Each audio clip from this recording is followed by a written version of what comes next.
The catering company turned the sprinkler on, it's sprinkling, the team is freaking out. They call you because they don't know how to turn it off. Is that what happened? And then you did, and you helped them know how to turn. Okay, so how did it end? It was only the appetizers that were ruined. The rest of the food was okay. There's video footage of them with umbrellas in the kitchen with the water coming down. It's brown, nasty water because it hasn't ever come out. We had fans in there all night. We had to air out all the offices. The water went all the way down to the groom's quarters, but it's literally somebody like in there with the umbrella. You're listening to the Venue RX podcast. What is up, everyone? Jonathan here with the Venue RX, and on this show we document and share best practices around owning, managing, operating world-class venues, and really a big passion here is giving you as much wedding venue education as possible. And whether you're a wedding vendor or a venue owner, or maybe even someone who would like to open a venue one day, we want to provide as much information here that you can use to run a more successful business. And we have been doing this whole series called the Venue Owner Series, which has been so much fun. We've got to talk to some really incredible owners, and it's been a little bit of a mix-up from our normal programming that we have, and I'm excited to get back into season 5. But today we have a guest on our show who's actually been on our show before. He's someone who I've loved speaking with and just learning more about, and also hearing him on stage. And he just got back from Wedding MBA, actually. So I am so excited and honored to welcome Ian Ramirez to the show. Ian, thank you so much for being here today. Hey, Jonathan, thank you so much for having me back. Excited to be on the show again. Well, this is going to be a fun conversation because, I want to hear, it's been maybe a year and a half, almost 2 years probably since we last spoke. You were one of the first people to come on the show, and it was so cool hearing about your venue out there in Houston. But for anyone who hasn't watched that episode or listened to it, and I will put links for that, so anyone, if you're listening or watching, you can find links in the description below. So we'll do that so you can go back and check that out. But for anyone who hasn't done that yet and is not familiar with you and your venue, can you kind of give us a bit of a synopsis on you and the venue? Absolutely. So Madera Estates, as you mentioned, is located north of Houston. We're in a town called Conroe, Texas. We're about 45 miles north. And we are a Spanish and European luxury wedding and event venue. We host about 100 weddings and events a year. I will say weddings are really our bread and butter. And my role as the co-owner and venue director, I essentially oversee day-to-day operations, everything from sales, marketing, managing landscaping, cleaning crew, our in-house wedding planners as well. And it's a family business. So our family started the venue actually 10 years ago. In September, we celebrated our 10th anniversary in business, and I will be celebrating my 5th anniversary as a part of the venue, which I joined just in 2016, going on 6 years actually.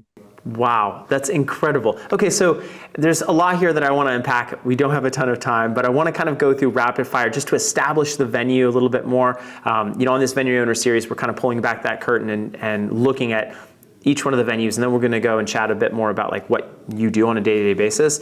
But the venue, when it was started, was it, how was it purchased? Was it a family property? What was the origin of the property itself in your family? Yeah, so it was actually we're on a 17-acre plot of land, and my father's background is in land development and real estate. So we sat on the property for a little bit. There was existing residential on the front part of the building that we had toyed around with a couple different business ideas. And it wasn't really until my parents attended a wedding in Houston that my brother was a groomsman in, that they kind of had that light bulb moment, and they had this aha moment, like, let's turn this space into a wedding venue. Having never done anything in the wedding or hospitality industry. As I mentioned, my dad was a land guy. My mom was a nurse. And so they really had no experience, and they just went for it. They jumped right in, and they knew immediately that they wanted to create a space that was almost an homage to our home in central Mexico. So for those of you that are listening, if you're familiar with San Miguel de Allende, Mexico, it's a UNESCO World Heritage Site. Absolutely beautiful town, great food, great culture, artists. Amongst artists, it really is just an artist haven, and that really was the inspiration, the catalyst for the venue. And given that we're in Texas, I think it was a smart business decision for us to create something that was very European, Spanish, Mediterranean in style, because it's a timeless aesthetic. And really our demographic, we have a big target audience within that Mexican clientele as well. So yeah, that's a little bit of the history of how Madera got started. It was not built originally as a wedding venue. We just expanded the existing house and built on top of it. I was going to ask more about that. And I love the heritage piece. I don't think we covered that in the previous episode. I don't know if I knew that little bit. So that's like so cool. I loved hearing that. The more you know. So we love just culture in general. Ian is just slowly revealing parts of his story. We'll have to have him on again, and then he'll tell us a little bit more. Breadcrumb us into it. So the property, when you first had it, when you first built it, started developing it, you said it had the residential on it, then it got converted over, you expanded. Are you still expanding? Like, is it constantly an evolving project, or have you pretty much stopped with the existing structures that you have, the existing layout, or have you found that it's always kind of been a project that, there's always something that you're working on? Well, I think, as a business owner and entrepreneur, there's always some project to be working on, and there's always goals for the future in terms of growth and expansion. Right now, I think the biggest goal that we have is building a separate chapel space. So if you see photos of Madera Estates, I encourage you to visit our website, www.maderaestates.com. We really have one main outdoor grand fireplace, which has served for our beautiful backdrop for the past 10 years. But over the past couple of years, we've really seen the trend, as many of the listeners are probably aware of having a separate chapel on-site space, indoor space for couples to get married. And so that's kind of what is on the horizon for us in terms of expanding the venue. We've toyed around with building a second property on the back of our land. As I mentioned, we're on 17 acres. But I think really our focus has turned more so internal, and how can we really get more income out of this property? How can we generate more revenue? Not only to stay competitive within the market and what is trending, but also looking into maybe potentially starting another business. I mentioned on my last appearance on the Venue RX that my background's in music. I'm a trained opera singer. So maybe even using that chapel space for double duty, a dual purpose. So maybe even teaching voice lessons, hosting concerts, starting a nonprofit, which is another goal of mine. So really that we have a multifunctional space that's not just a single use space for weddings or ceremonies rather, but I can have stuff in there during the week as well. So that's kind of like our next project that's on the horizon. That's so cool to hear. I love that idea of having the separate space. The nonprofit is very interesting too. We're gonna have to talk offline about that actually, because there's some similarities there, and so we'll dig into that a little bit. But you mentioned a word that I think is very sought after by a lot of people in this industry, whether they're a venue owner, whether they operate venues, whether they are a planner. But that word was luxury. And I think that's, a key piece of what people's general perception is about, weddings. You immediately go to that, huge florals and, very, very produced, very beautiful thing maybe you see in I don't know, TV shows or something like that, movies, right? For you and your family, what was the decision to kind of go in that luxury direction versus just kind of doing something that was a little bit more plain and like regular, I guess? What's the opposite of luxury? What was the decision to go more in the luxury route, and what steps have you taken to kind of lean more in that direction where you cater more to a luxury market? Sure. So I think really the main impetus for us was that same as lame, doing things like everybody else is not going to get you noticed. It's not going to get people talking about you. And you really want to do things that are above and beyond. People don't discuss average, if you will say, right? We ignore average. We're going to talk about things that are impactful. And so for me to answer your question more bluntly of why we decided to go into the luxury market and how you find yourself in the luxury market, it's really the clients that we wanted to surround ourselves with. And it comes down to the attitude. Sure, there have been people over the years that maybe have balked at pricing. I'm sure a lot of listeners can even commiserate with that when a client comes in and say, oh, how do you think you're this priced? And you have to have the attitude that this is our value. This is what we are worth. And so I do believe that luxury is an attitude and a certain confidence that you have in your value and the value of the services that your client receives. And I think it also comes down to almost a hands-off approach. The luxury clients that we work with really are busy professionals. They're doctors, successful lawyers, out-of-state clients that don't have time to come do an additional site visit prior to the wedding day. And so it's giving them their time back. And so when we started the venue, we knew we wanted to create something that was all-inclusive or gave options for all-inclusive so that they could have their time back. And to me, that is one of the biggest components of our luxury service and the value of the service that we provide. And then coinciding with a very unique atmosphere, going back to the inspiration from our home in central Mexico, that in of itself was such a unique differentiator that we don't really have anything like that around us. And so that really, it was able to lift us up into the luxury market. We're in a part of Texas where barns are aplenty, and upscale rustic is a vibe and a genre that was made very popular by Chip and Joanna Gaines. We love them. But for us, we knew to stand out, especially in the luxury market, we had to do something that was very unique and also something that was very us at the same time. So I think it kind of comes down to those few things, like the attitude, the uniqueness, not trying to be like everybody else. And then on the client side, giving them that sense of time. That's the value that they get when they're purchasing our product. It totally seems like the intersection of authenticity, like personal authenticity, you guys valued, your family valued those things that maybe a luxury client would value, and then also with the uniqueness of the type of space that you wanted to bring to the market. It was kind of that intersection of, what you had to offer and what you wanted to bring to the market and what you guys appreciated. That's really cool. So for someone then who's listening to this right now, maybe thinking, oh gosh, I'd love to have a luxury venue as well. It seems like it's a bit of both the physical and the mental and metaphysical side of it. It's do you have a property that can support that? Maybe are you in a physical area that can support that? But then also, can you bring an experience to your clients that does meet the needs of someone who is, going to be able to afford a wedding at a bit higher price point? Is that kind of a good summary? Absolutely.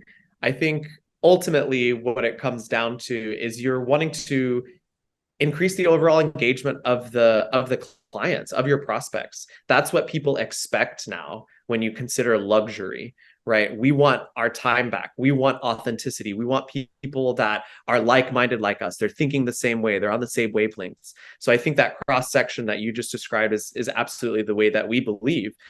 Yes, it comes down to, being able to support it in your market, number one. And then number two, being able to financially support getting into the luxury market as well. But I think if you have that attitude of this is where we're meant to be, and these are the services that we stand behind, you will get there. It may take some time, but there's going to be somebody who's out there that's willing to buy what you're selling. Totally. So again, this show and this specific series is all about kind of peeling back the curtain. So could you share with us a little bit more about your pricing, maybe pricing range, and then what people get? Like what's the package, or kind of how are you set up? Because there's so many different ways, like you even mentioned, all inclusive and so many things. So could you break down a little bit more specifically your pricing and the packages that you have? Yeah, absolutely. So again, we really wanted to create an option for our clients that relieves stress. So all inclusive tends to be the best way to go if you're trying to help somebody get their time back. So I would say in terms of pricing for the venue rental, if you're looking to compare apples to apples, like if you were just to come rent the venue, those price ranges will range anywhere currently from $5,900 to $12,900. That would be anywhere from a weekday venue rental all the way to our prime Saturday venue rental. Then from there, we talk about customizing their packages. We imagine ourselves almost as their concierge. So there's certain services and vendors that we require them to use through us. So on top of the venue rental, we have the bar services. We do have our own TABC license, so that's definitely a big revenue stream for us, probably the main in addition to the venue rental. So those packages, those will range. Most of our clients are probably spending anywhere between $3,000 and $8,000 on their bar packages. But I would say open bar package, average client spending at least $35 per person. Then you get catering. We have catering partnerships. We have 3 caterers that we work with in the Houston area. Of course, we have a built-in commission-based structure with them. So when we sell their services, we're getting a commission on the back end. Most of our clients on food are probably spending around, I would say, $40 to $60 a person. And then we have in-house wedding planning services. That's around $2,500. We also have a sister rental company. So there's another source of revenue for us. So all of these things combined, if you're throwing in the whole kit and caboodle, I would say on a Saturday in our peak season, our clients are probably spending, with the services that we provide, anywhere between 35 to 45,000. If you throw in all the other days of the week with the services that we combine, on average, I'd say most of our clients are spending about 25,000 on the services that we provide. And that's not including things like the flowers, photography, the dress, the ring, or the honeymoon. So I would say most of our clients are probably spending total on their wedding anywhere between $35,000 to $75,000, just depending on, the given specifics and how they customize their package. Totally. And it sounds like even though your goal was to give them their time back, I wrote that down. I like that kind of was pivotal. And then also concierge, kind of that concierge mentality, but you do leave a lot of area for customization, because those things that you listed out, they're all like the florals, florals, DJ, videographer, photographer, all those things are things that they can source elsewhere. Do you have a vetting process if they want to use someone who's not on a specific list, or do you function fully off of a preferred list? So we do have a preferred vendor list. We really have an open vendor policy, so long as they're licensed and insured.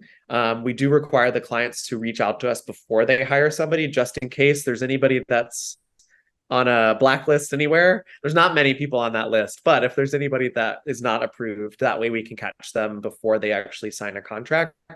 But for the most part, a lot of our couples actually take us up on our preferred vendor list. Again, it comes down to, we're going to save you time by making these recommendations for you. And even if there's somebody that's not a fit on the preferred vendor list, there's a chance that in our meeting with them, with our concierge services, that we can make a recommendation on somebody else who is a fit for them. Maybe it's a price point, maybe it's they just don't see what they're looking for within our preferred vendor list. So we do try to make it as flexible as possible for them, because there are other clients that want to come in that want to put their own personal spin on it. But of course, for us, the clients that are the dream clients are the ones that are just like, yes, we'll take all of your recommendations, and they don't have too many questions. So that's really our goal in our concierge services, is to sit down with them and understand their needs, and then make those personalized recommendations, even if it's not on our preferred vendor list. That makes so much sense.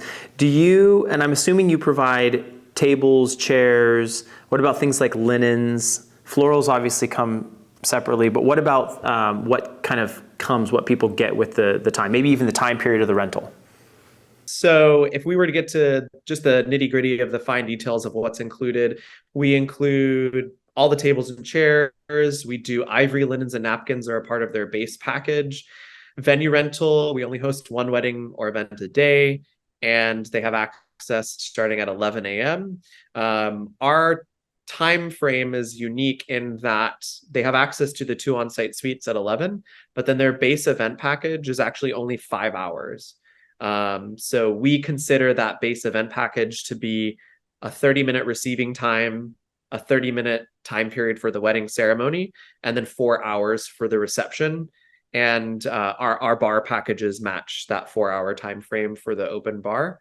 Then they can purchase additional hours. That's a great upsell for us, charging for the additional hours. We do have a late night beverage permit in the state of Texas. Usually you have to be finished with serving alcohol by midnight, but if you have a late hours permit, you can serve until 2 a.m. So we pay that additional fee to have the late night beverage permit. And so we can stay open and serve until 2. And that's the latest that our clients can go. Believe it or not, we have quite a few clients that will stay that late. They'll go to 1 or 2. And that also is a unique differentiator for us. Not many venues in our area are open that late. And then really on top of that, if they get married off site, let's say, for example, they're getting married at a church, then instead of that 1 hour that's allocated for the ceremony, then that just gets added to their reception time. So they just have a longer reception. And then we extend to the bar service. There's a fee if they want to extend beyond the base 4 hours for the bar service. So pretty much we can do everything in-house with our concierge services and our vendor relationships, except for photography and flowers. So a client can come in and get wedding planning, cake, DJ, catering, decor, photo booth, even fireworks. We have a partnership with a local fireworks company that they can add on to their package here at the venue. That's so cool. Ian, thank you so much for sharing all of that, because I think a lot of folks are just kind of wondering, like they have either dreams or aspirations of things they want to provide, or maybe they offer something and they're like, I don't know, like how does this stack up against everything else? And so that's really cool to kind of hear what you guys are doing. And I love the thoughtfulness behind how you've created opportunities for customization, but really it is geared more towards concierge, full customer service, taking care of your clients. I absolutely love that. And something else that I thought was really cool, and the 4 venues, and I'm transparently maybe gonna ask you more questions about this off air. But for the 4 venues that we have, we give them the space, like the amount of time. We give them the space for whether it's 10 hours, 12 hours, 8 hours, regardless of what it is. But I love how you delineated between the actual like on-site time that they're allowed to be there and the actual event time itself. Could you walk us through a little bit more of why you made that decision instead of just saying, hey, you get the whole venue for 10 hours or 12 hours? Yes, it came down to, ultimately when we first started a venue, we did have a mentor. We had somebody that was coaching us through it. And a part of that was a similar model that they had created. So it wasn't like we came up with this ourselves. We were inspired by our mentor who helped us start our venue, which is 10 years, which is crazy. But I think ultimately what made us stick with that, because we questioned that over the years, going to a model where you just describe where it's just like, hey, you get the venue for X amount of time, do with it what you will. But it ended up causing a little more friction in the planning experience and overall cost at the end of the day in terms of the labor that was required. Obviously your expenses are going to be different if you have an 8-hour reception or a 5-hour event, right? And so we also found that is almost a sweet spot to where most clients want to extend beyond 5 hours. So we tracked for a few years how many people were actually buying the additional hour. And so that's what made us stick with that 5-hour time frame, because most people want to add on at least 30 minutes. And we only add on an hour increments. So even if we have somebody that is only interested in 30 minutes, they have to buy that full hour. And we found that there was a lot of potential revenue that we left on the table if we didn't continue this route. So yeah, that kind of gives you a little bit about behind the scenes of doing that separate time frame. And the way we describe it, because there are a lot of venues in our area that describe it like you mentioned, that it's, hey, you have access from 9 until midnight, do whatever you want. But at the end of the day, we still have to be here for the amount of time that you're here and your vendors are here. So if we can control that a little bit while also making additional revenue at the same time, why not? And we've learned how to phrase it in a way to where it still sounds like it's a full day venue rental, which it really is. We're only hosting one wedding a day. You get access at 11. If you need more time in the suites, extra hours, you can purchase extra early arrival time. If you have 14 bridesmaids that need hair and makeup, your ceremony is starting a little bit earlier. So we've monetized it too. Earlier in the morning, you can purchase early arrival time. But again, all of this is built off of experience. After 10 years of business, we know kind of what majority of people need and do. So yeah, that's how I would describe that to you. Well, and I love that. Because again, you don't force everyone into one box. You're allowing customization. You might have someone who's going to get married off site. They just want to come in. They just want to do the reception. There's a number of different use cases. And so ultimately it comes down to serving the guest, right? And like, they might not need those extra hours, or they may want it. They're like, never mind those extra hours, let's party all night though. So you get to pick and choose and really pay for the stuff that you're most interested in, which I totally love. I want to ask about the catering and the bar. Was there a point where you guys had the venue where you didn't have the bar under your purview, and what was the thought process? I understand from what you said, money was probably a part of it as well, but like, what else was going on in your head as far as going through that whole process of getting a TABC license? So we started the venue with our own TABC license. Got it. So that was part of the plan from day one. From the beginning, we always knew we wanted and needed the revenue from the bar. And that was at the leadership or guidance of our mentor, of the person that helped us start our venue, that gave us, basically the ropes. So anybody listening today, if you are looking to start a venue, or you have questions and just started a venue, find somebody that's going to help you. And chances are, if you reach out for help, 99% of the time, they're going to say yes. So we wouldn't be here without the person that helped us, guide us through this whole experience. But that was one of the things that they mentioned was a big revenue generating source and stream for them, was the bar. And so we're unique, and this turns away some clients. But again, we know what our client is. We're going after this luxury market. We don't offer a cash bar option. And we get a lot of clients that come in that turns them away, whether or not they have the funds to pay for that component of their wedding. But that is a part of our business model. And so we only offer open bar packages. We rely on that revenue, and the clients that turns away, it turns away. And the ones that are on the fence, we are doing a really great job of convincing them why they should pay for an open bar. But yeah, we only offer open bar packages. And so we've you go back and forth every now and then. It's like, oh, well, should we do this? But at the end of the day, those are the clients that we want to serve. And that's the experience that I want personally. And we wanted when we started this business as a guest. When I go to a wedding, we're flying sometimes overseas, we're flying across states to come see you. And I see it almost as a gift to your clients, as when you are the client, you see it as a gift to your guests that are attending your wedding. So from the beginning, we knew we wanted to do the bar in-house. We only do open bar packages. And we get pushback. Of course, we get people that say, oh, I only want to do cash bar option. And we say, well, we don't have a point of sale system, unfortunately, here at our venue. I can encourage you to do this lower bar package if it's price. And if not, we're not the fit for you. And that's okay. And I don't take it personally. Yeah. Exactly.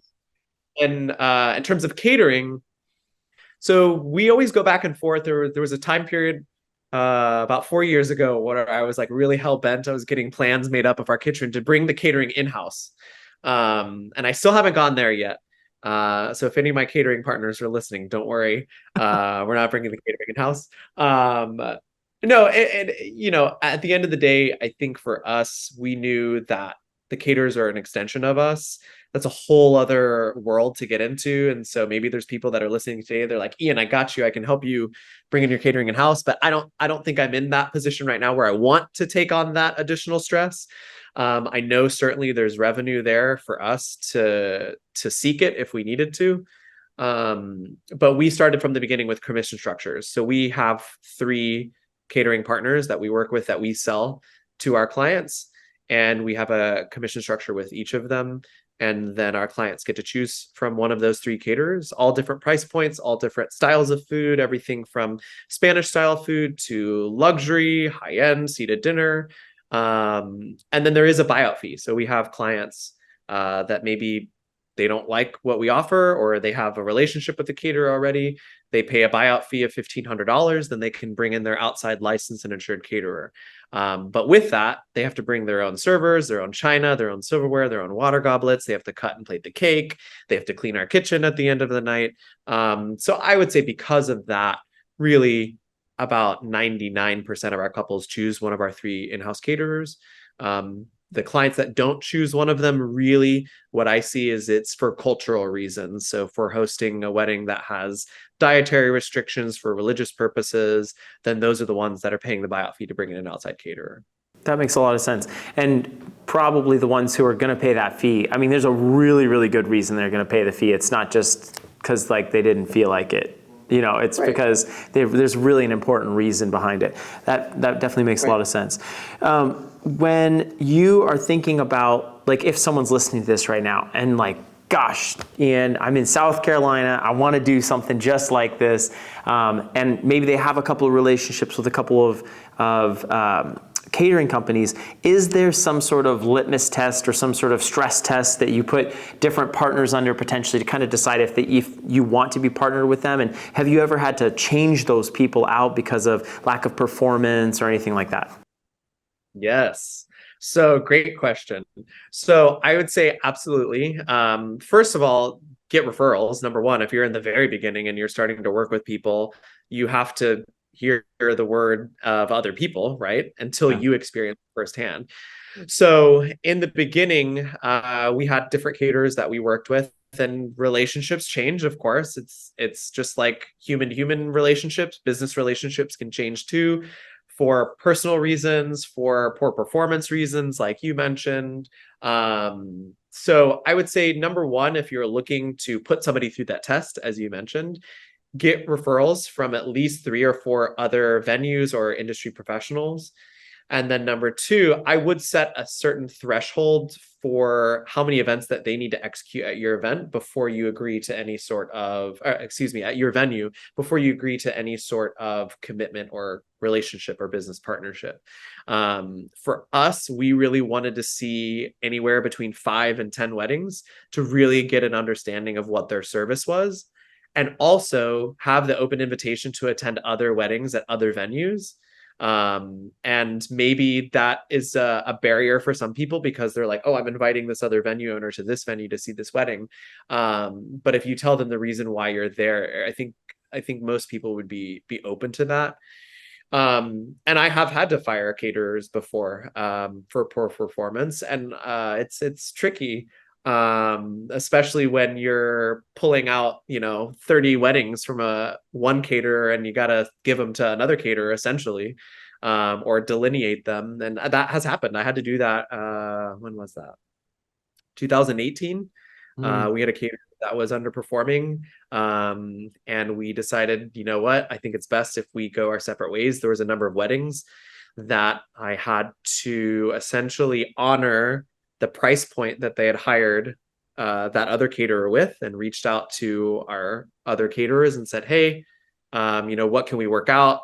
If I need to lose a little bit on our commission to honor these contracts and these price points and similar menus, I'm willing to do that. And we had to do that. And it was very stressful for sure. Mm-hmm. But, being a venue owner is stressful. So I would say that up with COVID were probably the 2 most stressful things that I've had to do, is calling those clients and saying, hey, you know what, like, this caterer is no longer with us, or this vendor is no longer with us because of poor performance. We have your best interest in mind.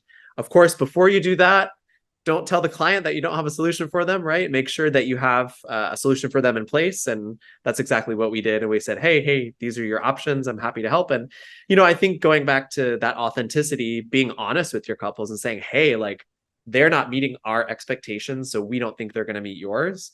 You have your best, you have their best interests at heart. And so a lot of my couples were very understanding. Mm-hmm. Wow, that's really tricky. You put that up there with COVID. So that's like, I definitely feel like a time of stress and a time that was challenging to be able to navigate. But I love that piece of having an answer kind of preloaded for them, because then you give that sense of assurance that we're not just going to leave you high and dry, but we actually do have a direction that we're going to push you. It's a good option, and that makes a lot of sense. I want to ask one quick question that kind of pivots back to something you were saying before about you having a mentor and just getting started in the business. How important do you feel like that really is?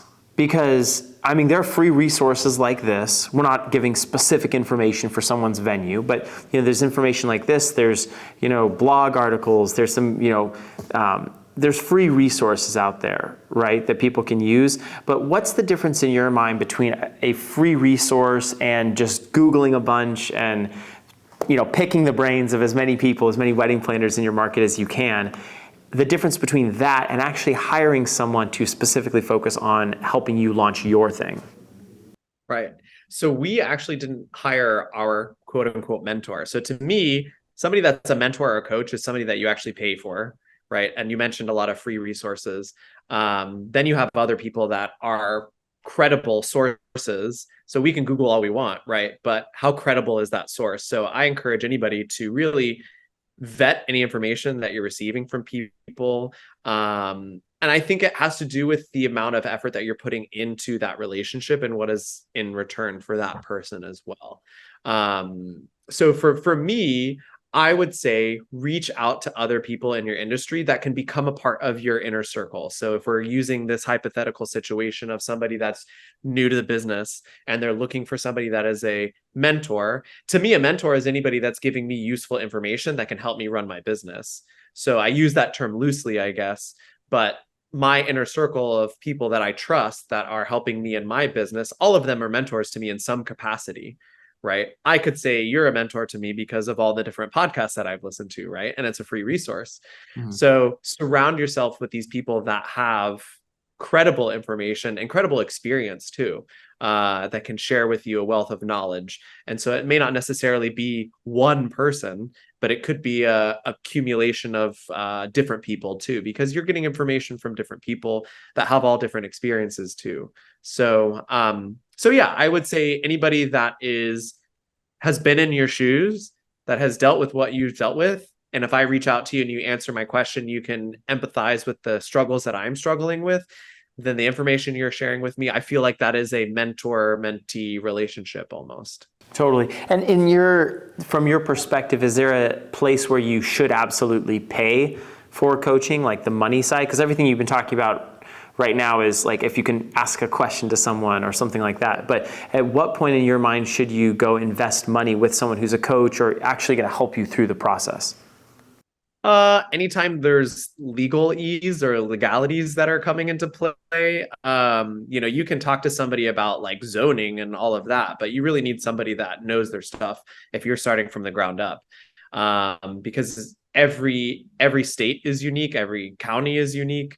So when you get to brass tacks like that, I would say that's somebody that you want to pay for. I would say if you're having somebody build something out for you, or if you're having somebody build out a business plan for you, there's those templates that you can buy too. So I would be paying for that service for somebody that offers templates.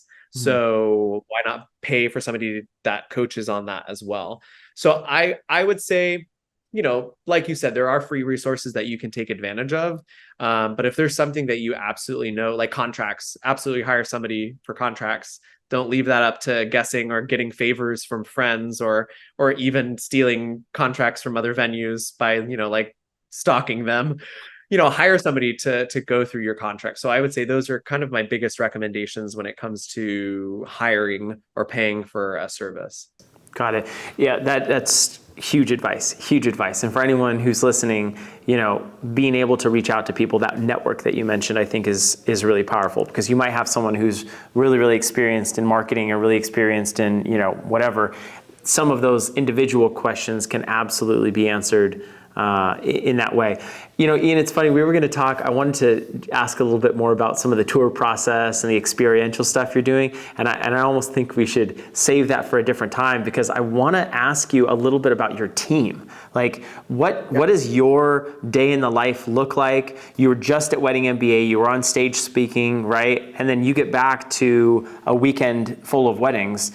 What does your day look like when you're, managing and operating and running your venue? Are you there every day? Are you in the office? Like, what does your day look like?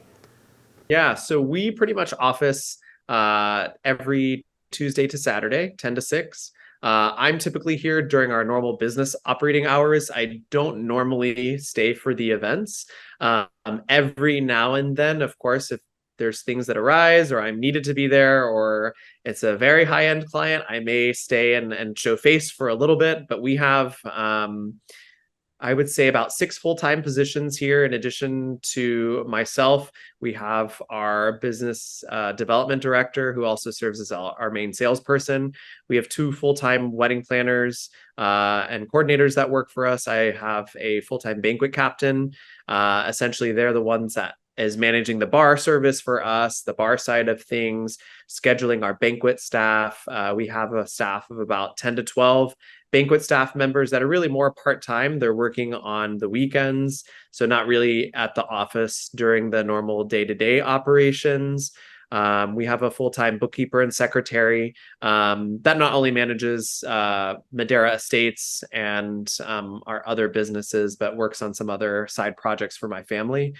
And then we have our cleaning crew and then our landscaping team.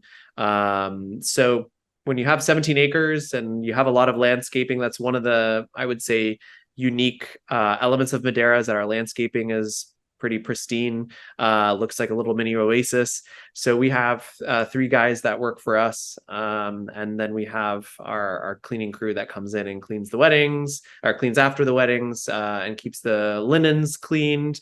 So it's unique because we have multiple entities that are generating revenue. So people wear multiple hats. So I can't just say these people work for just the venue. Well, they also have duties and responsibilities for our rental company. They have duties and responsibilities for the bar company, which is a separate LLC. So yeah, I would say really my day-to-day operations, I'm here Tuesday to Saturday, as I mentioned, managing and overseeing everything from the landscaping guys to the cleaning crew, scheduling them, helping the banquet captain, going over bar and consumption and taxes and breakage and inventory. I manage the wedding planners and their processes. So it's kind of a lot on my side. And then we have our dedicated salesperson that really their role is just leads and tours. And then we have our 2 full-time wedding planners, which is really their goal is just to plan the weddings. So yeah, that gives you a little bit of the background of the makeup of our team. Yeah, and does that, the salesperson, I kind of heard it a little bit in there, the business development person / person who's doing the tours and things like that, after they kind of finish with the client, get that contract signed, are they then handing them off to the wedding planners that take it the rest of the way? Or what's the kind of the sales process look like? Great question. So we have an interim period basically where that salesperson is also their concierge until they're matched to their wedding planner. And we match their wedding planner 7 months before the wedding. And then that's when they get handed off to the wedding planner. And so that's when they really become the main point of contact. So our clients can sign up for office hours with us, which is really cool. So whether they need an office hour with the venue concierge or the wedding planner, basically the difference is the wedding concierge is really only offering them advice on vendor selections. They're not planning any of the details of the wedding, and that is directed to them in all of our onboarding materials. If they have simple questions, of course, they can talk to our team before they meet with their wedding planner. But then 7 months out, that's when the wedding planner takes over and starts communicating with them, starts planning. And we have 3 planning sessions with them on the wedding planning side. They have one 6 months out. They have one in the middle around like 4 months, 3 months before the wedding, and then a final planning session 1 month prior to the wedding. And then they also serve as the day of event coordinator or event manager for the clients as well. Got it. And then is that in addition to someone who's kind of representing the venue, or is that the venue representative? So we have my banquet captain that's here as well. So they are on top of the wedding planner, and we staff each event about 1 staff member for every 30 guests. So there would be on wedding day, the wedding planner. Every wedding planner has at least 1 assistant, depending on the scope of work for the wedding. There may be 2 assistant wedding planners. And then there's a banquet captain for every event. So that person really is the quote unquote venue manager, if you will, that day. They're overseeing any needs at the venue. They're helping the wedding planner meet with vendors, directing them to the band, which outlet is the dedicated 20 amp outlet that I need to plug into, and managing the banquet staff as well at the venue, as well as closing up at the end of the night. Wow. That's incredible. I seriously, I love how well thought through it is. I love that you have a process. The 7 months I wanted to ask, and I think you kind of answered it, but I just want to clarify. The 7 months were more on the merit of having a 6-month planning package and really getting into kind of the planning side of things. Is that correct? Or is there another reason why you picked 7 months? So originally we assigned them 6 months out. And something that I developed about a year and a half ago after attending a wedding MBA was bringing more automation into our onboarding and planning experience, because we found that a lot of our clients, when they were booking our venue 12, 18 months in advance, nothing was happening until they met with the wedding planner. And so now we have automated emails that go out that give them friendly reminders of things that they can take advantage of or things that they can do before they meet with a wedding planner, which has really helped. And so that's helped them not only with our office hours that they book with us, it's helped with reminders, with guest counts, and it's taken off a lot of the stress off of our team to have to remind clients like, hey, your guest count is due at this time. It's just an automated email that goes out. And so we have I want to say there's about 30 emails that go out to a client that are automated right now throughout their planning experience. And so part of the onboarding process, the salesperson basically moves them into a certain email campaign. And then when they get assigned to their wedding planner, because we have 2, they get assigned into their own email campaign that's sent from that wedding planner with their picture and their email address. But that was more of the research that we had done of what was common at the time when we started our business, of what other all-inclusive venues were doing and what we found that most outside third-party wedding planners were doing. So 6 months seemed to be like the common time frame. And really, I would compare our services on the wedding planning side more of like partial wedding planning and day of coordination, although there's no such thing as day of coordination. So it's really event management. Yeah. But yeah, that's where that 6 month, 7 month mark came from. Got it. That makes a lot of sense.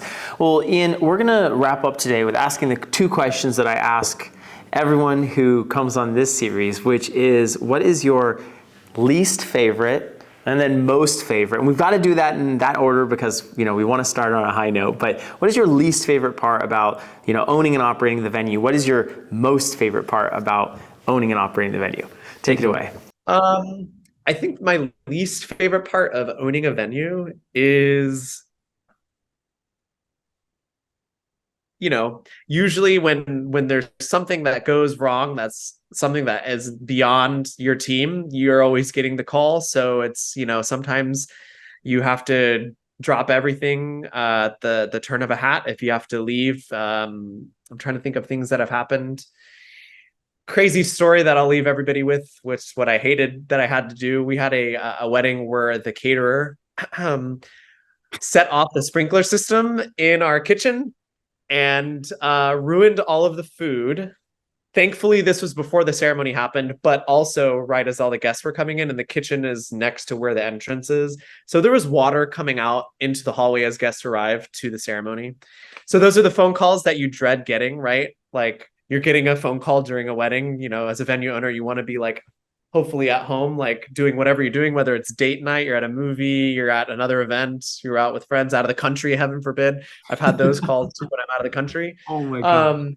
So, you know, you hope that you don't get those calls, but those are the ones that I hate, you know, where it's I'm getting a call when I have to come, when there's an issue above and beyond what your team can handle or they're supposed to handle, right?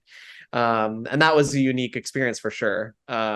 So be sure to know how to turn off the water, because if we didn't know how to do that, I mean, that kitchen, we would have had to pay way more money to get those floors redone. So know how to turn off your sprinkler system. I'm telling everybody right now, if you don't know how to do it, know how to do it, because that was our saving grace. So within like 2 minutes of it going off, I told my banquet captain, go turn it off. This is where it is. This is how you turn it off. So anyway, get your fire department to come back out if you need help figuring out how to turn off your sprinkler system. And then my favorite part. So does that qualify as my least favorite? 100%. And really quick, now I want to know. I'm invested in the story now. Yeah. So the catering company turned the sprinkler on. It's sprinkling. The team is freaking out. They call you because they don't know how to turn it off. Is that what happened? And then you did, and you helped them know how to turn. Okay, so How did it end? So basically what happened is the sprinkler goes off. This is like an hour, 45 minutes before the ceremony was supposed to start.